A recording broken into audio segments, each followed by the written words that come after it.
And live. Ladies and gentlemen, welcome to episode number 23 of Material Issues. It's always been a pleasure working with my very good friend, and here he is from International Pop Overthrow Festival, live from San Diego, Mr. David Bash. David. Yes, how you doing, Mark? I am Episode number fantastic. 23, a Dear 23, my favorite Posies album, one of my all-time favorite albums by anybody, and so 23 has got to be that's got to be a good thing. Good to see you, my friend. Yeah, we're at the Old Town Inn in San Diego, celebrating. Tomorrow will be my and Rena's 4th wedding anniversary. Thank you. So we decided to go down to San Diego and just kind of chill for a couple of days. We'll probably go to the zoo tomorrow. Rena's never been. I haven't been since the early 90s, so it'll be nice to go back there and see some friends and stuff. And that's it. Hey, Andy, good to see you as always. We appreciate it very much. And celebrate before you got to head to the East Coast. Yeah, and so again, we as a reminder, we have IPO New York from November 12th through 14th. We have IPO Boston from the 18th through 20th, and then IPO Hamilton, Ontario, Canada from April. Have I been saying April? November. April. Yeah. November 25th through 27th. And looking forward to all of those. Not sure why I said April. My mind has been going. I've been misspelling names during private messages, all kinds of stuff. It happens to the best of us, my friend. But hey, you know what? You picked a wonderful episode number 23 with some fantastic guests tonight. This is going to be one heck of a show. It really will. I can't wait to get into it because the hammer, Paul, absolutely. But before I introduce them, I just wanted to say something in nature of a disclaimer, not entirely an apology, but a few days ago, I posted something on Facebook about the Velvet Underground. And as usual, I was misunderstood. I'm not sure if it's because I'm too smart for everyone or because I'm too stupid. Oh, that helped. That helped out a lot right there. No, I said or too stupid. It could be that. I really don't know. But somehow people seem to think, A, that I don't like the band, which is not true. I actually do like the Velvet Underground. I can't say that I love their droney stuff. I'm a much bigger fan of the Sister Ray Lawrence Welk video than I am of Sister Ray itself. And Heroin, well, yeah, we could have done without that. I'm sorry. I don't live in the streets. I don't have that kind of angst. I can't relate. And musically, it ain't happening. But some of the rest of the stuff, damn, it's good. But, and the other thing is people thought I was dissing Velvet Underground. No, I wasn't. They were very good at what they did. The thing is, what I should have said and didn't was that it looked a lot easier than it was. And for that reason, if it's true that everyone who bought their album started a band, it did probably breed a lot of mediocre bands who didn't have the talent but thought, hey, we could do this. And yeah, mediocre bands have been bred out of the love and desire to be all kinds of bands. There's no doubt about that. I'm just thinking the percentage might have been higher with Velvet Underground because it looked very rudimentary to a lot of musicians, and I don't think that can be denied. But if I offended anyone, and very clearly I did, and they're probably not listening now because they have disowned me, but I really do apologize. I did not mean to offend. It's just something I think, you know. And again, no. I mean, if you're one of those bands who suck, that's not my fault. You were influenced by Velvet Underground and you suck. I'm sorry. That's on you. And as I was saying, Irina. As I was saying to him in the car on the way down, part of the reason that a lot of people said, "Ooh, I want to do that. I think I can," is because the caliber of their musicianship made what was actually hard look easy. So that's just, a sign of their goodness that they made it look effortless when it really wasn't effortless. I'm not going to say Mo Tucker was an exemplary drummer, but she was good she did what she had to do. Yeah. I mean, John Kell was a classically trained viola player. So yeah, he was a great musician. And Lou Reed was no slouch. Certainly a lot of people aren't as good as he was. Anyway, enough of that. We've got some guests. If our audience hasn't all left by now because they got offended even more, let's introduce our guests. Two very esteemed people. We have them both on because even though they haven't known each other for that long, well, that's true. They were not great players, no, but they certainly got a lot richer than Velvet Underground did. So whatever. But anyway,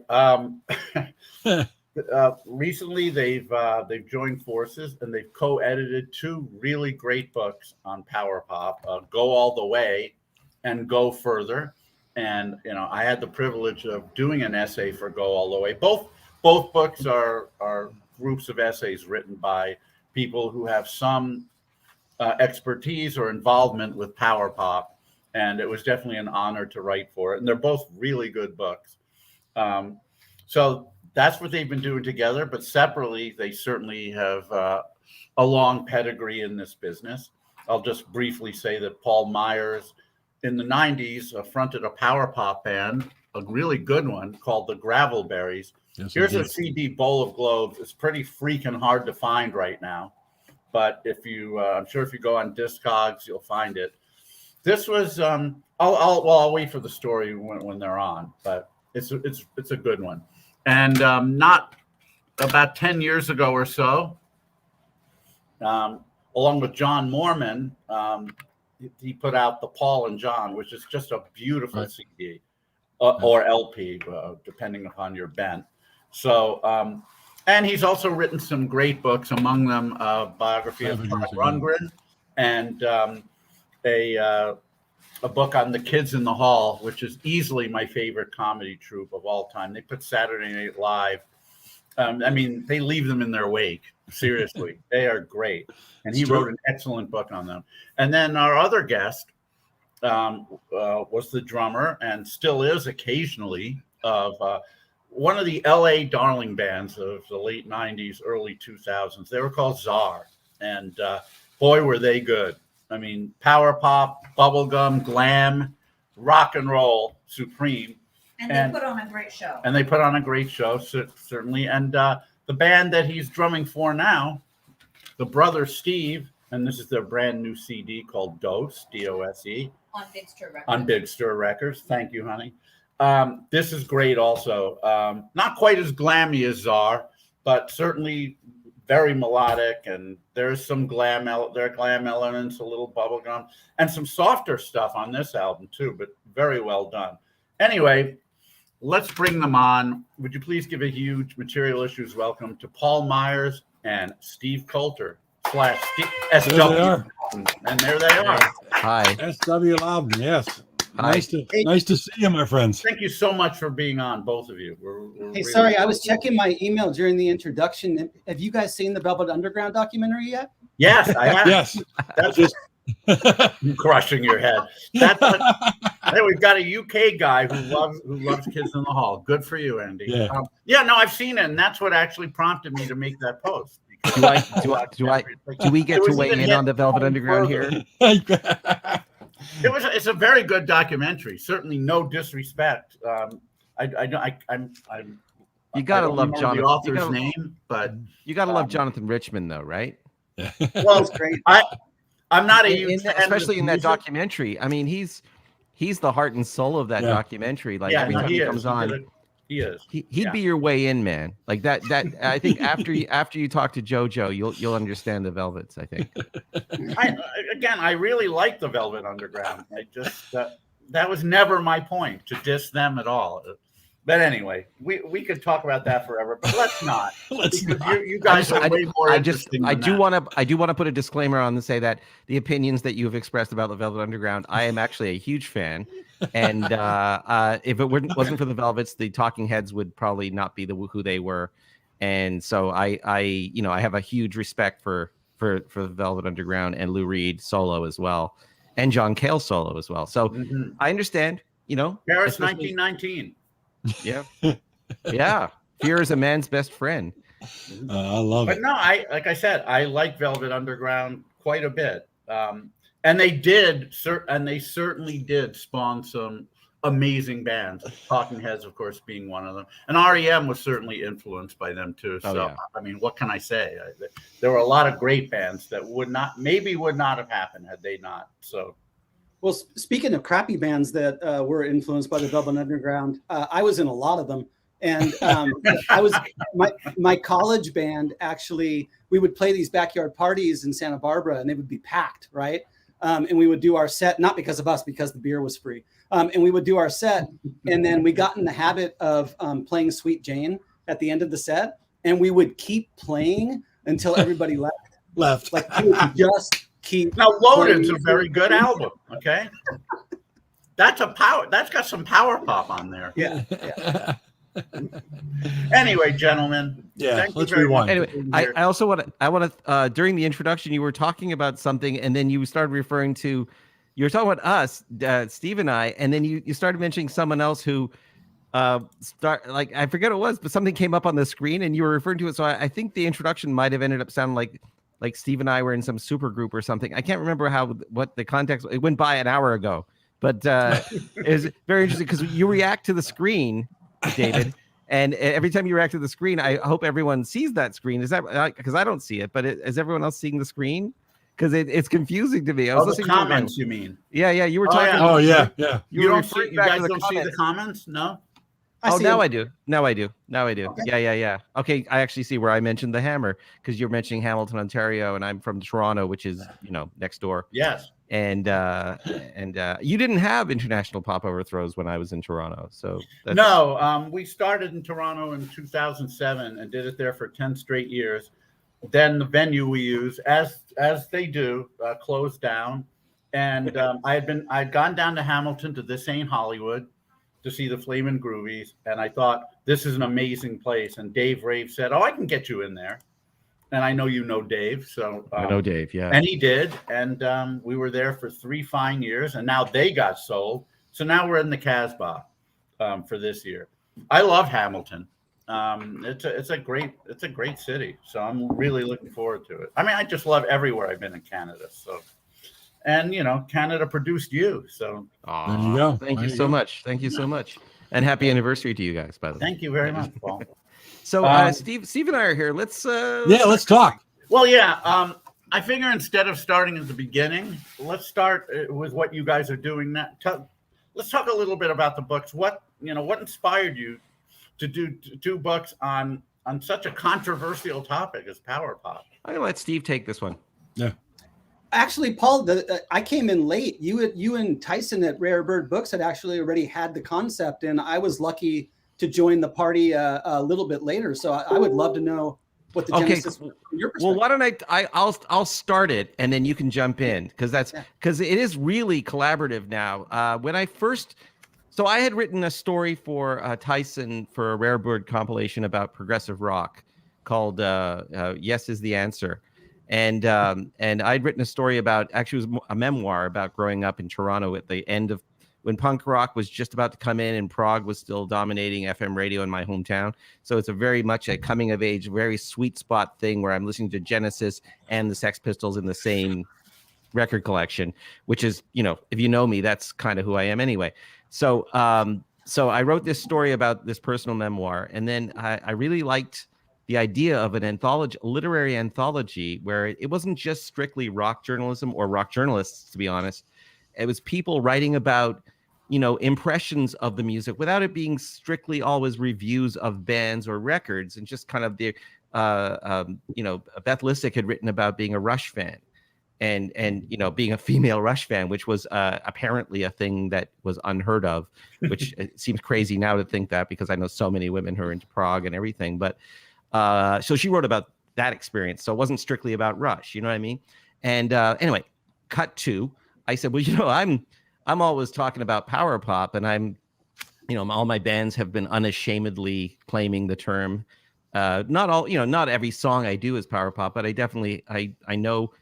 Well, I thought I knew everything about power pop, and then actually, as you start to dig, you realize there's an endless trove. But I pitched an idea to Tyson saying, why don't we try and do a real like literary anthology of power pop stories? Luckily, on that moment I was saying this, I read Michael Chabon had written a story about Big Star. And I thought, well, this is our model. So let's get 100 of these great authors, Pulitzer Prize winners. And then, of course, that isn't happening. We tried. There's various people. Then I realized, let's change the whole thing. Let's make it really well-written stories that could either be by musicians or by people who aren't power pop people, musicians, and just have it be the same spirit, but about power pop. Around this time, we were having a hard time figuring out certain aspects of it. Steve had also contacted Tyson, and I think with a similar idea. And Tyson, in his wisdom, said, you guys need to pool your resources and do this together. And this is where I would say I would introduce Steve's take on how you came in. Wow. Yeah. I wrote 3 fiction books. It's part of a trilogy about a punk singer in Hermosa Beach, where I grew up, who was a PI. And so it's called the Punk Rock PI trilogy. And after we got done with that, I was talking to Tyson. I'd had a really good experience publishing with Rare Bird. Tyson's a musician. We've become friends. And he said, what's next for you? And we were kind of talking about it. And we talk about music a lot. And so he knew my tastes, right?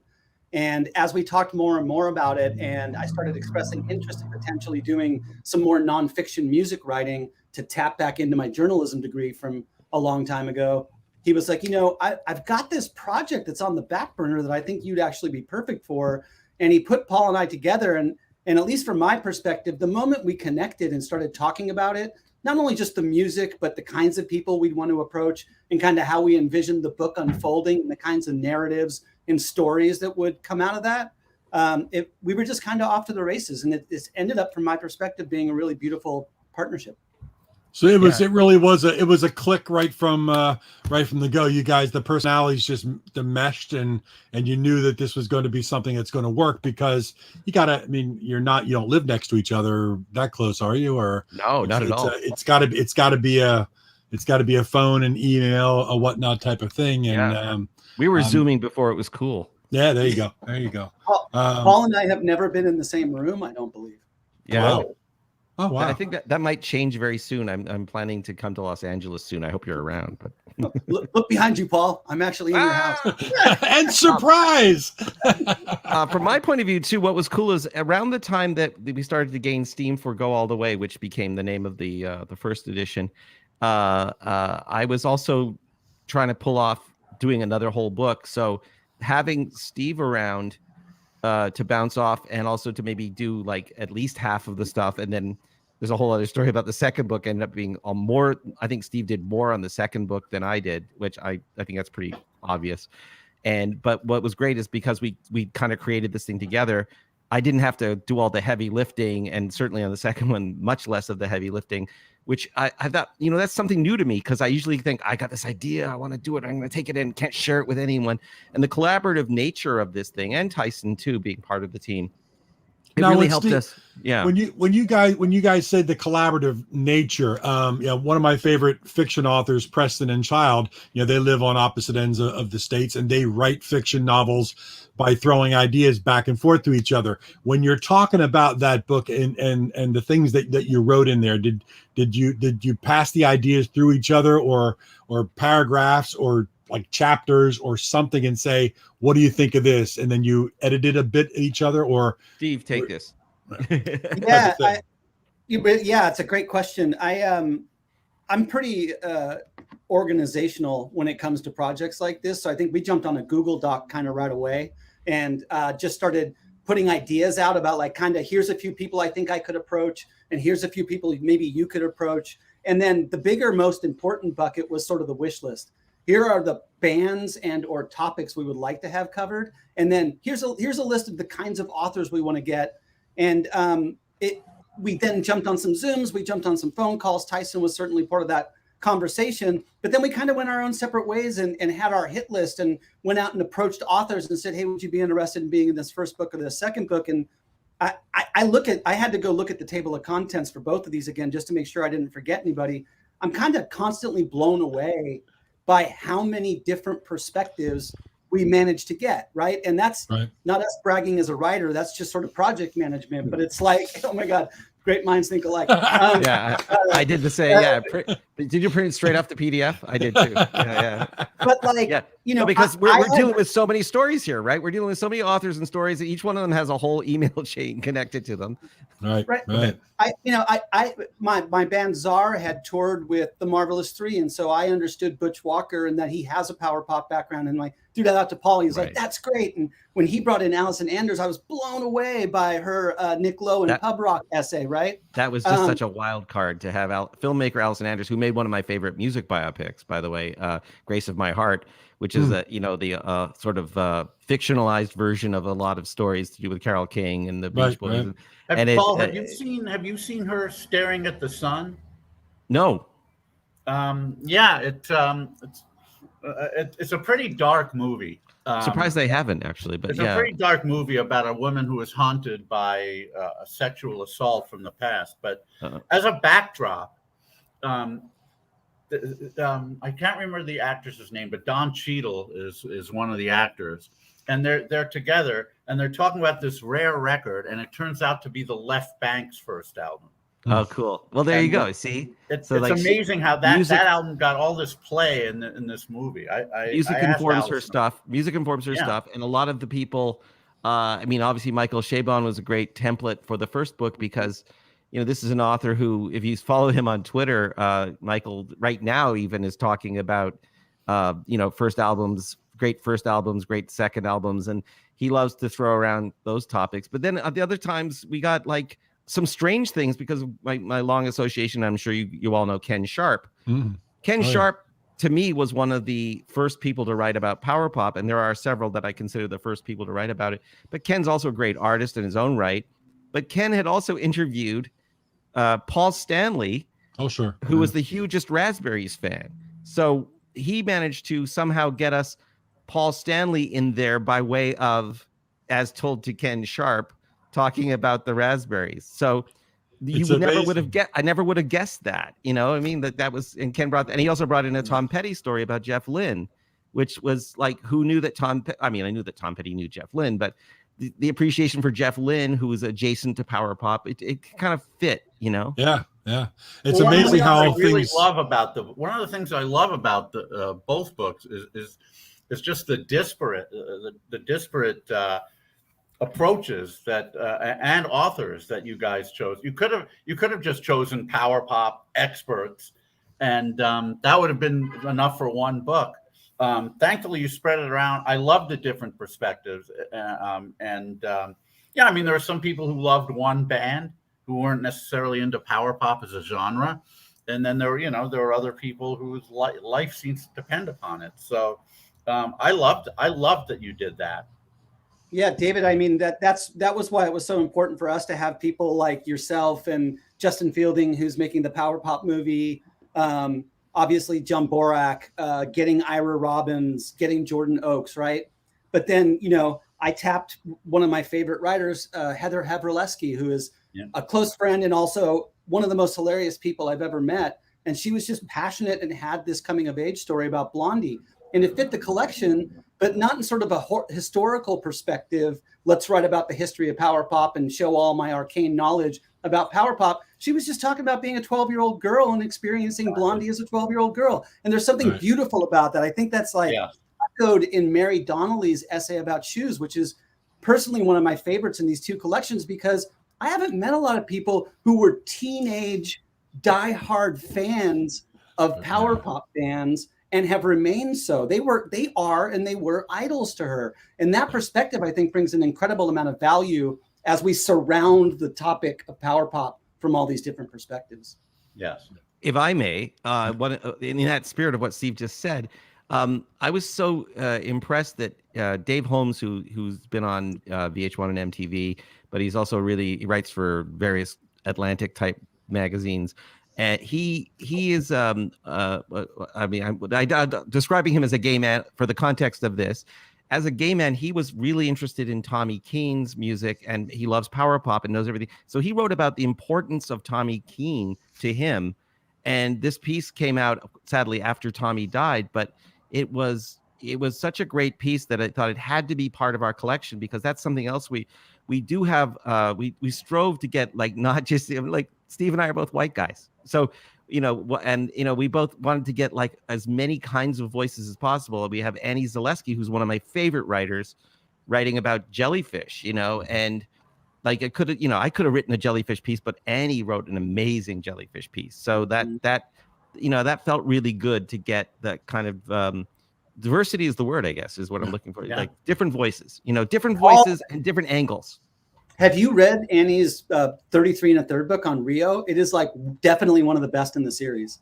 I have it right here, and I've read it 3 times, and I've also got an upcoming episode of the Record Store Day podcast with her talking about Duran Duran.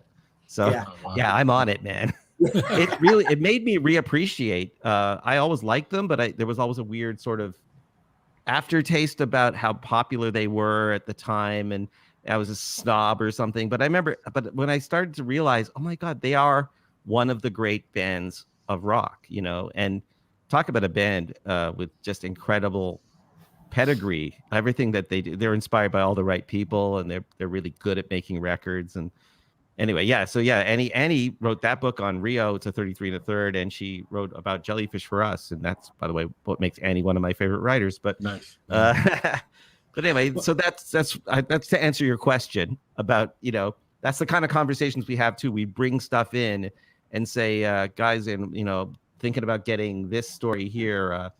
You brought Chip Jacobs in, Steve, and I brought Dave Hill in. Dave Hill's a comedian and amazing shredding guitar player. And a great power pop singer-songwriter. Oh, yeah. I mean, Valley Lodge is one of my favorite bands. The theme, your listeners might know the theme from the John Oliver show is a song by Valley Lodge. And he writes about glitter and glitter rock and stuff. And, a lot of these people are uneasy about the term power pop, which I actually think is part of the story, because you'll find that a lot of, as I'm sure you've all had that happen where, Marshall Crenshaw famously doesn't like the term, and various other people. I think Rick Menck told me once that he doesn't really like what the term means to a lot of people. So everyone likes something that's power pop, but nobody actually not everyone wants to be part of that movement or banner, and that's fine. Yeah. And, after all this, we still haven't gotten a cogent definition of it. I don't know if we ever will. It's really going to be a matter of it when you hear it. And I know that when people outside the circle ask me what power pop is, I say music that's influenced by the Beatles, and like the Raspberries. Oh yeah, that kind of thing. Yeah, I always say it's like falling in love. I mean, tell me what's the strict definition of love? I mean, but that's also you'll know it when you feel it. Yeah. I do think, though, that like in certain corners of this huge international power pop community, mostly on social media, there are people who are kind of there for the debate, right? Like they like to mix it up a little bit. You get your trolls, right? They're going to post like More Than a Feeling and go like most power pop song ever. And they're looking for a reaction. But I mean, you'll get people just like, oh, I Want You to Want Me by Cheap Trick, one of my favorite power pop songs. And then people just laying into them like, Cheap Trick's not power pop, they're arena rock. And it's like, it's mostly good-natured ribbing and a lot of fun. And it's just people talking about their favorite music. But like, sometimes I do think it's about the debate to a degree. Oh, God, yeah. Oh, God, yeah. Best example of that, Steve, What a Fool Believes by the Doobie Brothers. Somebody claimed that was power pop. In one of the power pop groups, and I think he was being completely serious. It's interesting because I do have some elements of a definition in my head. And I actually said this in another interview that to me, power pop, and hear me out on this, when we speak of rockabilly, an artist like Queen can do a rockabilly song without becoming a rockabilly band. Right. And I think that rockabilly has a certain set of stylistic signposts, and you recognize it as rockabilly, the slap echo, the Gretsch guitar maybe, or the definitely lots of slap echo and maybe minimal drums and a certain stand-up bass thing. So power pop has its own little signpost. And one of the great examples to me is, I think 38 Special, who are, came out of the ashes literally of Lynyrd Skynyrd. Sorry guys about that. It's a rather crude analogy, but you might say that 38 Special are like an arena rock AOR band from the South. But you hear some of their songs and you're going, well, that is as power pop as any song by the Records. Yeah. Caught Up in You it could have been the Records. I mean, and that honestly, no offense to either band for saying that. And at the same time, you can do a power pop version of What a Fool Believes. I think the version that the Doobie Brothers doesn't hit all my signposts for it, but I could see it immediately. You could, Marvelous 3 It Up or something. You could totally make that in. Yeah. You could, and that's what power pop is to me, Paul Myers. And just, again, we know that there's no strict definition. Now, do you think there's also a visual element to what you would then say this is a power pop band? Yeah, it's a body stance. It's holding a guitar a certain way. It's a body stance, possibly. Self-confidence stance. It's like it's Glenn Tilbrook. Glenn Tilbrook of Squeeze stands like a power pop guy. There's something about that. There are certain haircuts that you can associate with power pop, and maybe not so much of the long facial hair or whatever. Give me the Clem Burke. Give me the Clem Burke, or if I go into a music store and say, give me a Rickenbacker or give me a Thunderbird, who's in the power pop band? There could even be instruments involved in your discussion as to what is a power pop band. I mean, we can argue all that down. Then there's the skinny tie and mullet era of power pop too, right? Yeah, everybody looked like Rick Ocasek, That's right. That's the second golden era, right? But I think interestingly too, like, I came up in punk rock. I've got a new book coming out. It's primarily about punk rock drummers specifically. So I've been listening to a lot of punk rock again. And one of the things that I started thinking about was like, punk bands own being punk. You ask them, are you punk? They're like, hell yeah, we're punk, right? Like, as a genre, if you're a heavy metal band, you own that. If you're a thrash band, you own that. If you're a punk band, you own that. Power pop's weird. And then a lot of the bands that fans claim are power pop, the band's like, whoa, just slow down for a second. I don't know what you're talking about, right? I'm overstating it to state it. But so to a degree, I've kind of started thinking about the idea that potentially it's more of a fan-driven genre at this point than artists going, let's start a power pop band. Because I do think kids start punk bands. I do think kids start heavy metal bands. But I think that sometimes when you're in a power pop band, it's by accident. And here's the thing, Steve. Power pop is just not cool, and it's not cool. It's not reactionary like punk was, or to some degree heavy metal was. It doesn't have a strong identity, and most of all, labels found it to be anathema. I mean, especially in the 90s, you did not want to call yourself a power pop band. I came up against that with IPO because a lot of bands wouldn't play it, because they saw it as being a power pop festival, and they said, we don't want to be that, because at that time labels were just saying, get away from me if you claim to be a power pop band. The first book has an essay by a good friend of mine named Marco DeSantis, who was in a band called Sugar Cult, and they did very well. I mean, we're talking about like touring the world, opening for Green Day. He's like, he can tell stories about opening for Green Day at Wembley. He can tell stories about opening for Blink-182 in Japan, right?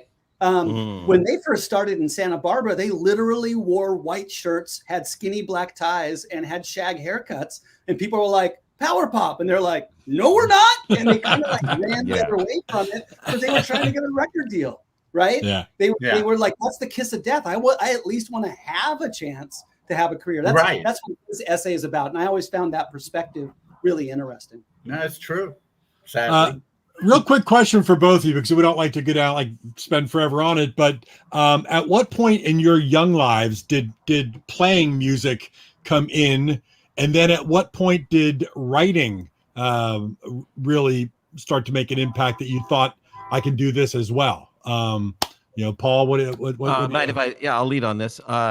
So I'm a kid in the suburbs, growing up in the shadow of Rush, who are hometown heroes where I'm from, Willowdale, Ontario, Canada. And, we're learning all the Kiss covers. We're learning all that stuff. I grew up listening to the Beatles, of course.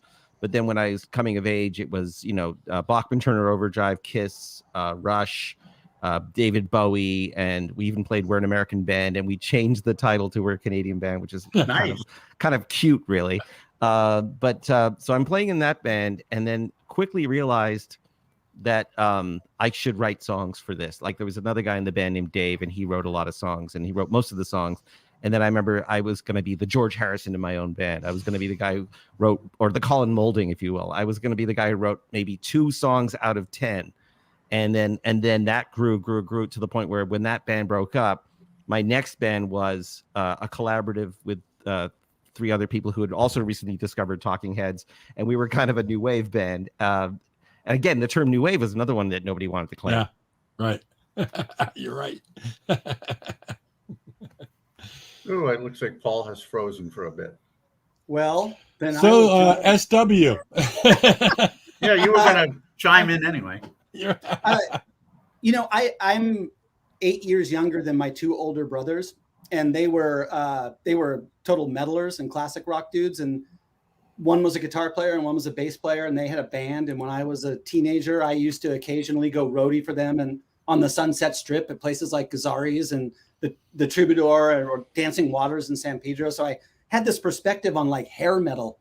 But I was like much younger and I looked up to them. So it was like bass and guitar. I'll play drums, because in the back of my head, one day we'll be 3 brothers playing in a band.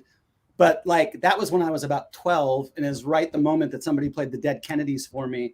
And I started getting into punk rock and started kind of stepping away from the heavy metal that I had been weaned on, because my parents didn't listen to music. So like, I don't have that formative Beatles, Stones, Kinks that a lot of people I know had growing up. Music started for me with my brother's music. So I was like, my foundation starts with like Aerosmith and Cheap Trick, and UFO.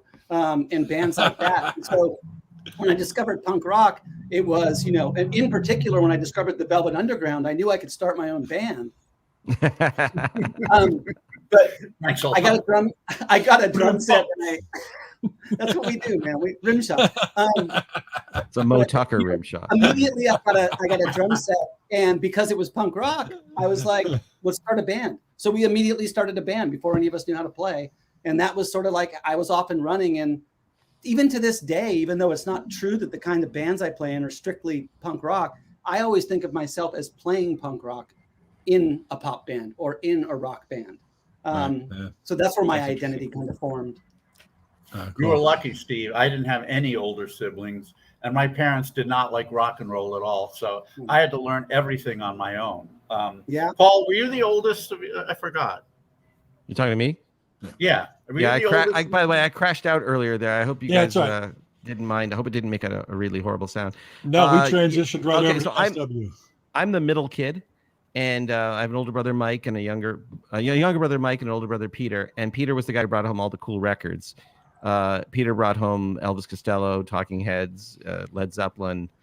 And so Peter's kind of like the guy who led the way. I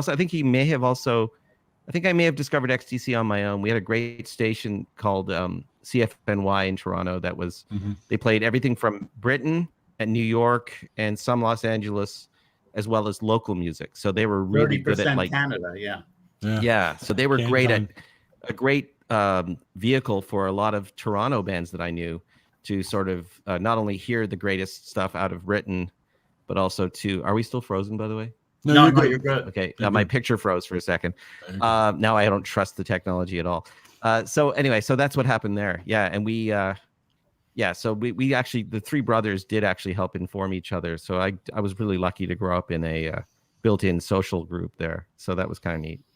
At what age did writing come in? Is that much later, or were you as far as just what's the word for it? Authorship or you're talking about writing, like not writing songs though. Not so much writing songs, but that came later. That came after the Gravelberries. After the Gravelberries was starting to break up, or just like kind of died on the vine. Like it was a long story, but I couldn't keep a lineup together because none of us was making any money, and it was all my vision. So it was hard to sort of tell the guys, hey, stick around, play for free, and we'll make some money someday. So I started doing solo shows, and then somehow I wrote an op-ed about something, and then that got published in the Globe and Mail, which is like Canada's New York Times, and then I wrote an article about my friend Ron Sexsmith, who's from our scene. He's from our Toronto music scene, and I just wrote an article about him for the Globe and Mail, also national, and that kind of got me excited about the fact that I could use all these things. We were all acquiring knowledge all the time. And I guess how do I say this? I guess I had enough facility at writing that I could string together, a few paragraphs that were readable and that told a story. And it was much like songwriting in the sense that you're telling a story, and you go from one place to another place, and then you finish. And then, it was really all my writing is basically, hey, check this out. That's everything I write is just, here's the story of that I want you to know. It's a narrative about that. So that's how I found out that I could write. So, but you've got the talent for it. You've got the knack for it. Thank you so much. Nominated for a Gemini. That's no small feat. That was for a documentary about. I wrote the story for a documentary about a musician named Long John Baldry, and the book was called It Ain't Easy. Yep. And they made this movie, and I ended up writing the sort of story for the movie, and then getting a Canadian Emmy nomination, which was crazy because I'm working on another documentary now, but the space between documentaries has been like 15 years, but still, thank you for saying that I can write. My feeling is you're a writer when you write. When people say, I want to be a writer, it's, well, just start writing. You're a writer, and then the question is, we all have I'm not Michael Chabon, so we're all in the same group of writers, and yet. Yeah. And Steve, I mean, talk to me a little bit about the writings that you've been doing as far as developing music stories. Your characters are into the power pop, and they talk about various bands in your writings and whatnot.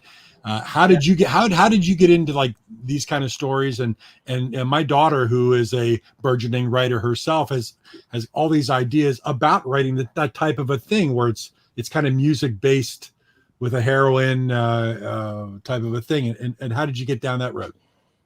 It's interesting you mentioned heroine, because that's my favorite Velvet Underground song. But I knew it.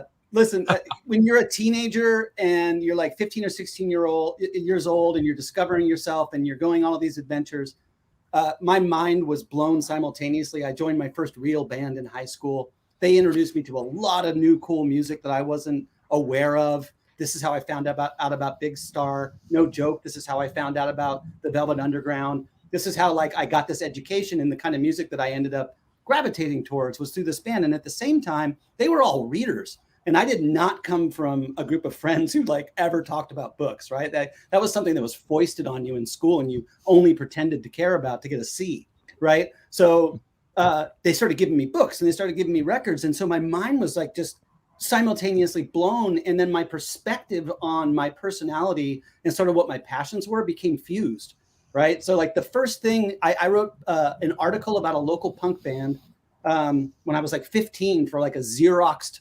fanzine, punk rock fanzine.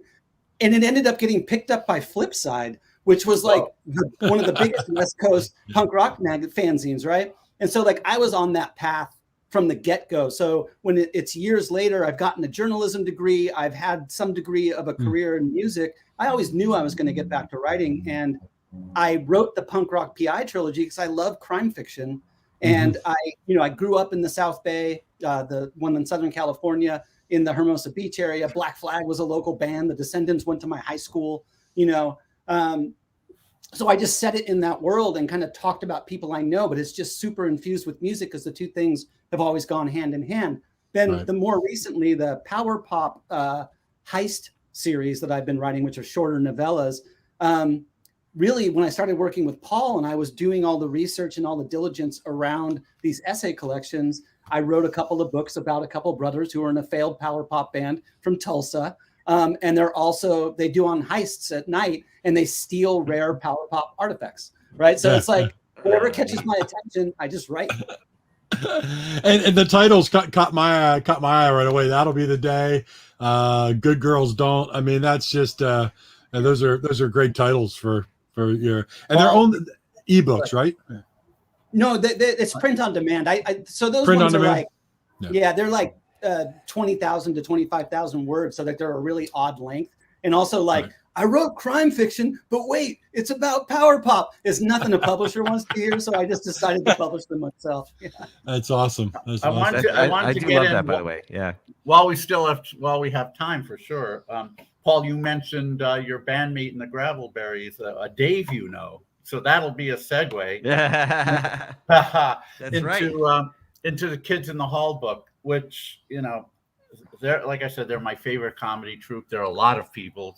The book was a long time coming. Someone should have written about them years ago. Were you friends with those guys, or at least some of them initially, or did you go through a process to meet them? Well, I'm conscious that I can tell the long version, so I'm going to tell you the short version, and this will still seem long, maybe. I don't know. So my brother, Mike Myers, famous comedian, was in Second City workshops to learn how to do improv comedy and I was still, playing in bands over on this area called Queen Street West. And there's where all the sort of rock clubs were, like a club called the Rivoli, various other clubs. And my brother was really good at improv comedy and had sort of gotten to know these two guys, Dave Foley and Kevin McDonald. So I went and I took Second City workshops myself because I wanted to improve my stage chops. So I thought if I learn how to do improv comedy, I won't feel so nervous on stage. Kind of worked. And while I was there, I really connected with Dave and Kevin, and they said, our troupe is playing over on Queen Street in the Rivoli. And I thought, wow, they're playing in the club that I would play in. So, of course, I went to see them, and they were great. And so we became friends, and I followed them all the way along. And all those guys, I've known them since before they had a TV show. And I remember like I was at the tapings when they were, doing the live, the show to tape that would be on the TV show.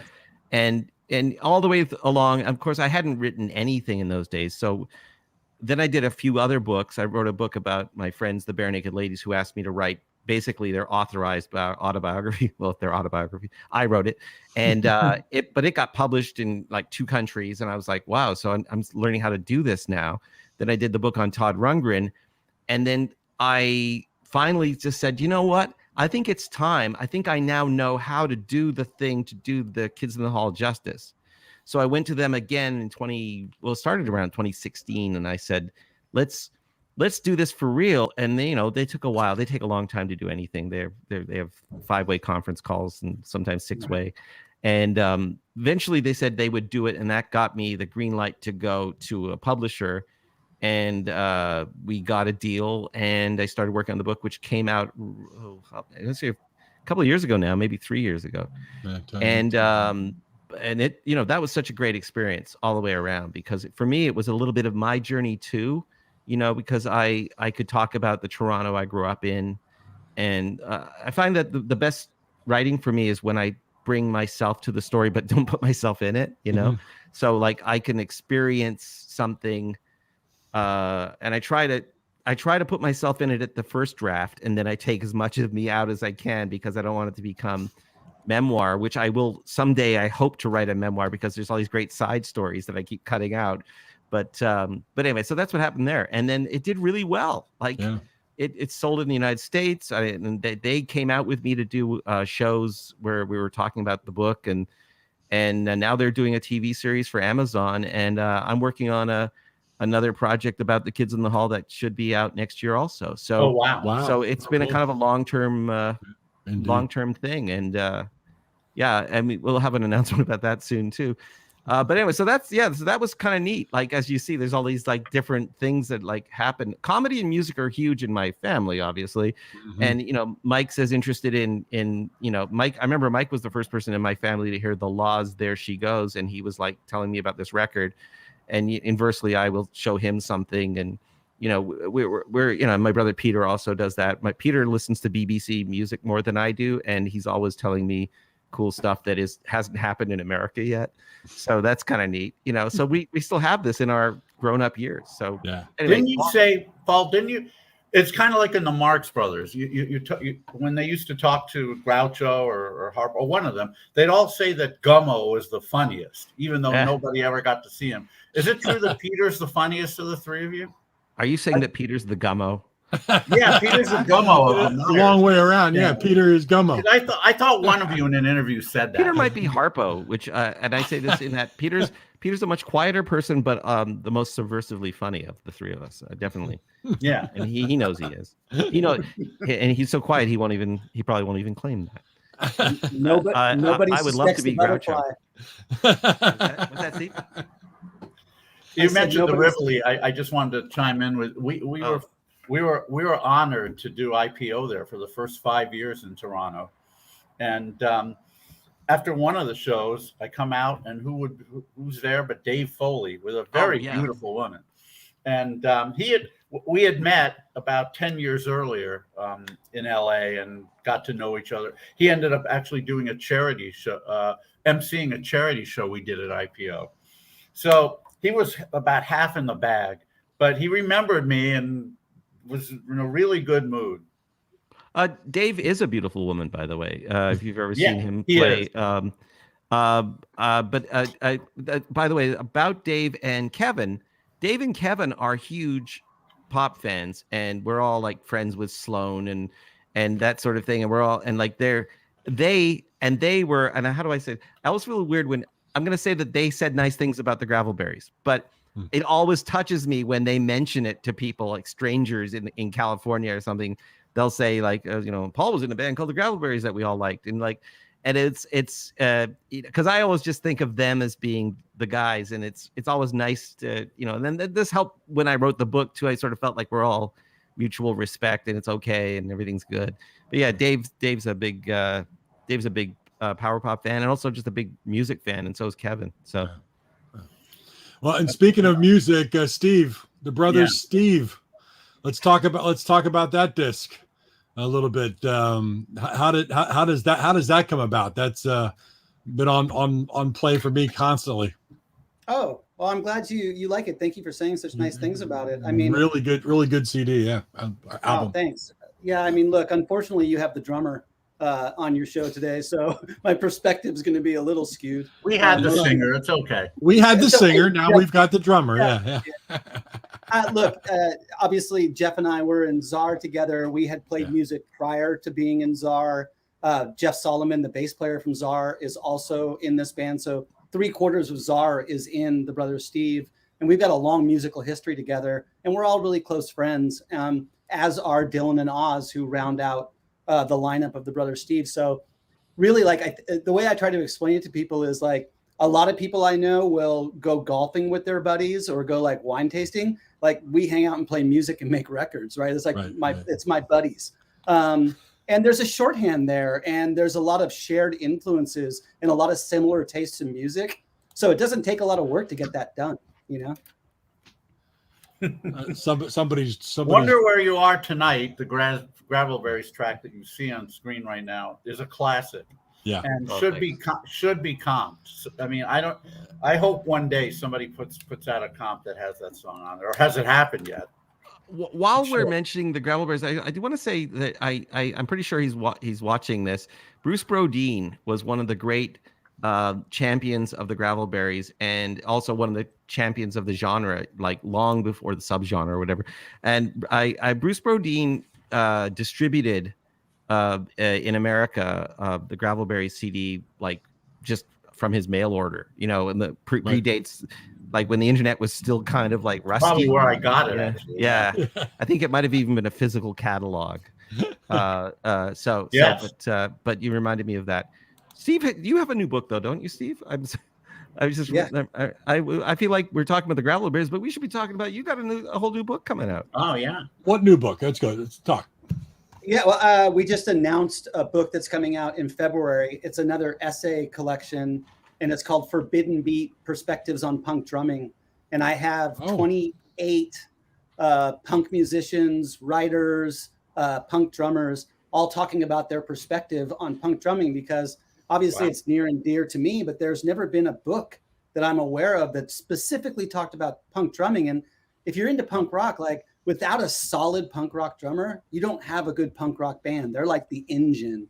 And so I had a lot of fun with that, but it's like, we've got like Ian Winwood, who's a fantastic English journalist, is writing about Brooks Wackerman from Bad Religion. I've got Mike Watt talking about George Hurley. Got Joey Shithead from TOA talking about Chuck Biscuit. Great. Canadian. In the book. Lynn Perko Truel. So like we've got some like big names. I interviewed Rat Scabies from The Damned, who's like an all-time hero of mine. And he's telling me what it was like back then and how they learned and his perspective on 40 years of punk drumming. So super excited about it. But that means that recently I've been living in punk rock drumming land, and that's again why I had to print these out and remember what the Power Pop books were about. And Ira Elliott was in our first Power Pop book, and go all the way. Ira Elliott from Not a Surf, putting the POW in Power Pop. It's the story, right? Yep. Yeah, and when do we see this coming out, Steve? It's out February 8th from Rare Bird. From Tyson. Rare Bird. Excellent. Yeah. Yep. Rare Bird. Rare Bird. Excellent. Fantastic. But this album, I should point out, the Brother Steve, the first album, I want to talk about it, Steve. It's great stuff. I'm glad.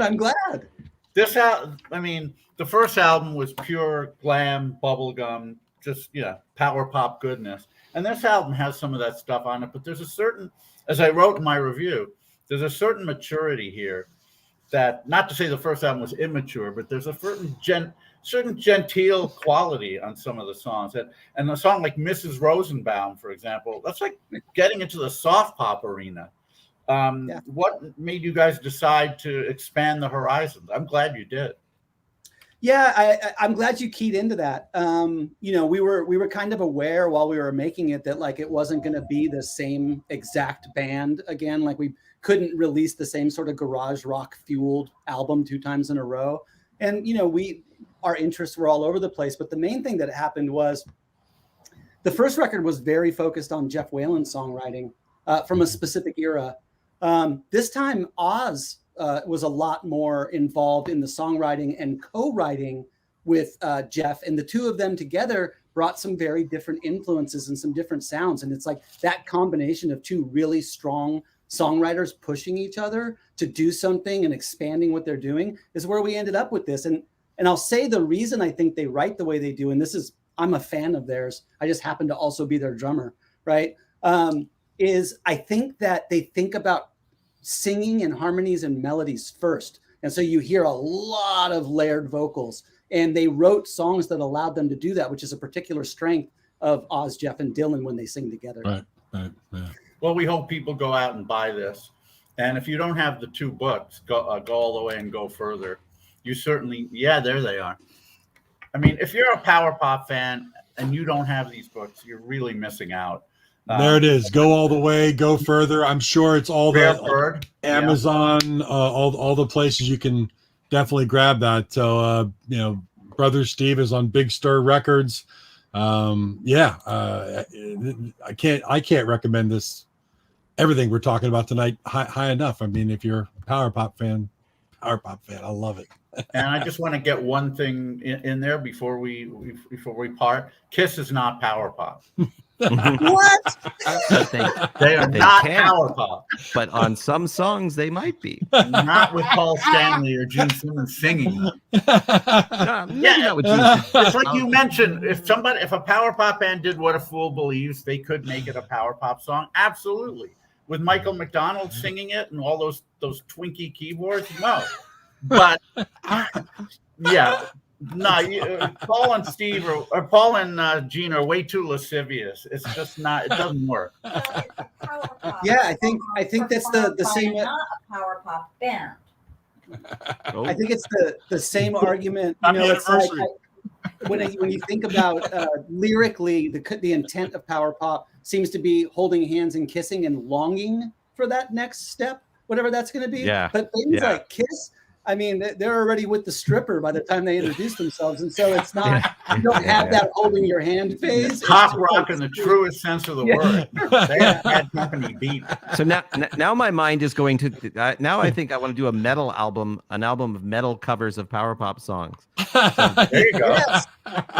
Or the reverse. Turn it upside down. Yeah, turn it upside down. I think the Gravelberries doing "Talk Dirty to Me" by Poison would really. There you go. Hair metal by power pop band. So, well, then you start. Yeah, I mean, this becomes an exercise for sure. That's good. Well, gentlemen, this was so much fun, and yes, thanks for having us. And thank you for being on. We really appreciate it. Oh, indeed. And if I can convince Paul to do a Klaatu documentary in the near future. Oh yeah. I mean, that's one where somebody would go, holy cow, why didn't we think about this before? Because what a story that is, Torontoan. I would like to plug the Record Store Day podcast. I'm sorry, shamelessly. Yeah, go ahead. The Record Store Day, because it's sponsored by the official Record Store Day people, and we have all kinds of things. And in the coming weeks and months, I have people like Glenn Tilbrook. Well, actually, Glenn's not booked yet. We had Chris Difford, but we have Andy Partridge in the can, and that's going to be, and that's not on this week, but this week we have Yola, who's a fantastic artist, and we just talked to all kinds of musicians and people behind the scenes. We talked to Miles Copeland recently. That was pretty great. So I just want to make sure, because I love it when people listen to us there, the Record Store Day podcast. Thanks for letting me plug that. And that's exactly what they can search on is Record Store Day podcast, and that'll the Record Store Day podcast with Paul Myers. With Paul Myers. I put my name in the title, that way they can't replace me. Smart. Oh, fantastic. My friends, this has been wonderful talking to you for the last hour. We wish you the very best in everything in the future as far as your writing, your music. You guys do it well. So thank you for joining us. Thank you so much. You guys, thank you so much for having us on, and happy Our 23rd pleasure. episode. Thank you so much. Year 23. Yeah. And happy anniversary, David. Enjoy, Rena. Everybody, happy and healthy. We'll talk to you soon. All the best. Thanks, guys. Bye. Thank you. Good night, guys. Good night. Good night. Nice, Steve. All right. What a show, David, huh? Yeah. Paul Myers and S.W. Loudon, authors, musicians, fantastic people to talk funny with. People. Funny people. Yeah. Our 23rd episode, David live from San Diego, myself still here in South Jersey. That was just a lot of fun. And as always, it's a blast getting together with you, my friend, every Wednesday. Right here. Likewise, Mark. And next Wednesday, we actually don't have a guest book. So unless somebody, comes through in the 11th hour, it's going to be just you and me to quote Chicago. And exactly. All kinds of stuff. I'll be live actually next Wednesday. I'll be live from Disney World. So I'll be down there. And if it's just you and I'll have the castle in the backdrop, and we'll interview Cinderella on her favorite power pop bands, and we'll just talk about a few things. Yeah. As long as it's not kids. I want to know Donald Duck's favorite. Donald Duck's favorite power pop band. But after that, we've got a couple great things coming up. What do we got November 3rd? We've got three great things coming up. November 3rd, we have the head of Now Sounds Records, one of the premier reissue labels. They put out some amazing, great stuff. That would be Mr. Steve Stanley.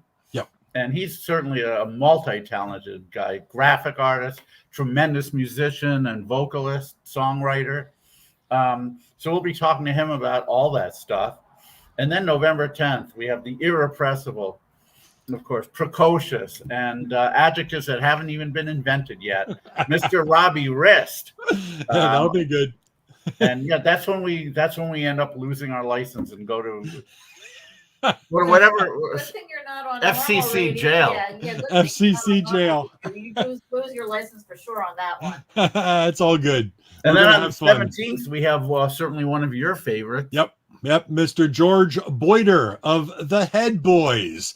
1979 one and done album, and there's a story why it's only one and done. So he's going to be a very interesting guest, because that album was a great one with The Shape of Things to Come. So we've got great stuff coming up, David. I'm looking forward to it. Yeah, on the 17th, I will be in between IPOs. Yep. Probably from Dave Yeah, Boogeyman's you'll be apartment. live Actually, from New York. It's David Bash. I will. I will be live from New York. Probably from Dave Boogeyman's house. All right, that'd be cool. That'd be that cool. Will be great. We'll get him on too. So a lot of good things coming up. So if everybody that's watching this, so make sure you join the group and tell all your friends, spread it around. Say, look at these great shows there, because it's all archived on Facebook group. It's archived over on YouTube. You can watch the 23 episodes we've just finished, which is amazing. And if you join the group, you'll be notified when we go live every Wednesday and who the guest is going to be, because David himself is a fantastic writer, as we know, and he publishes Monday who our guests are going to be, and I love to see what he's going to talk about when people coming up. So make sure you join the group, and you'll know what's happening. So again, absolutely, David, what a pleasure. We can't emphasize that enough, but we probably should stop doing that and let everybody go on with their day. All right. So Mark, as always, a pleasure. Thank you, my friend. Enjoy the rest of your anniversary time down in San Diego, and we will talk to you soon. Have a great night, David. Having a great night, Rena. Thank you. Bye-bye, everyone. All right. See you later, everybody.